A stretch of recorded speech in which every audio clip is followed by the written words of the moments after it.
How do people live in space? One major factor is making sure everything is just right, including the temperature.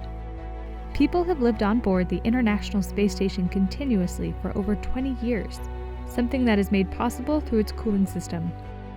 Liquid ammonia in specialized pipes throughout station acts as a coolant to keep the temperature habitable for humans.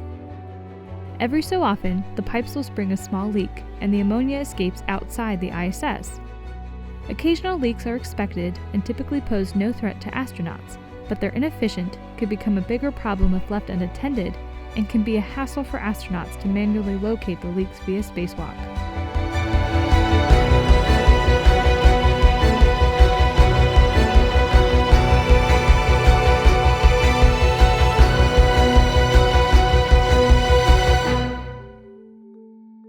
The ISS program recognized very early on that ammonia leaks could be a big problem, and with the large radiators, that they would be something that happened, every couple of years. What they would do is basically monitor pressure in gas lines in various parts of the system, and using those measurements, they're able to isolate a leak to some segment of the overall system. But they don't have the capability without RELL of pinpointing where the leak is.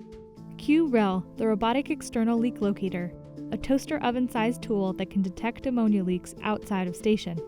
RELL can locate an ammonia leak in a fraction of the time required for a manual search.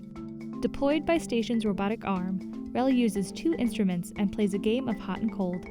The RELL, it's a tool that includes a mass spectrometer and a total pressure gauge. So a pressure gauge is pretty straightforward. It just tells you the local pressure where it's pointed, and pressure is equal to the number of molecules that are there. The mass spectrometer is a little bit more complex. It not only tells you how much gas is leaking out, but it also tells you what that gas is. Using these instruments, RELL is able to detect the gases in its surroundings and follows the trail of ammonia until it finds the highest concentration, thus revealing where the coolant system has sprung a leak. Following the success of the first RELL tool, launched in 2015, a second was launched in 2019. The RELL tools were initially stored inside of station, which meant a lengthy and precise procedure to get them from storage out of the GEM airlock, picked up by Dextre for leak locating, and finally returned to the airlock. That's where RITZ comes in. The Robotic Tool Stowage, or RITZ, acts like a garage or robot hotel.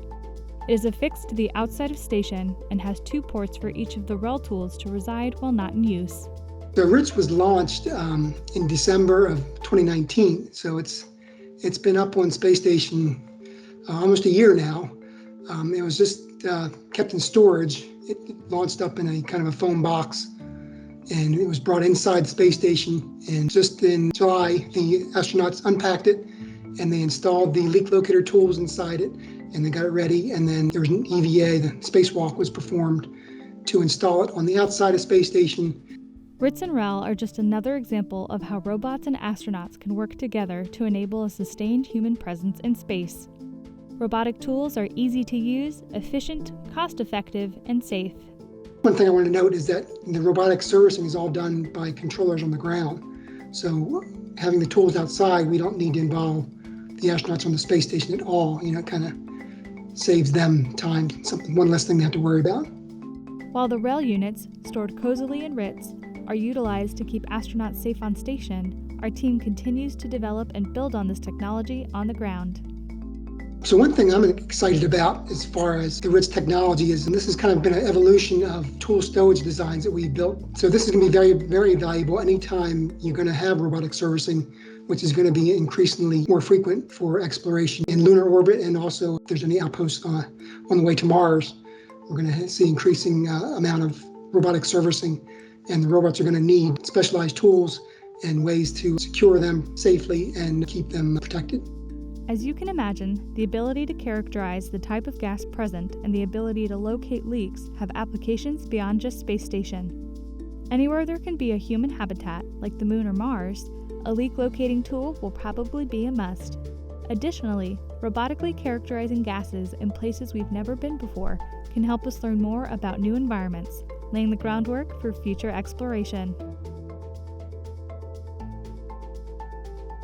Always nice to add a new piece of capability to the space station, and there's always a capable group of folks behind it, but this one is particularly special.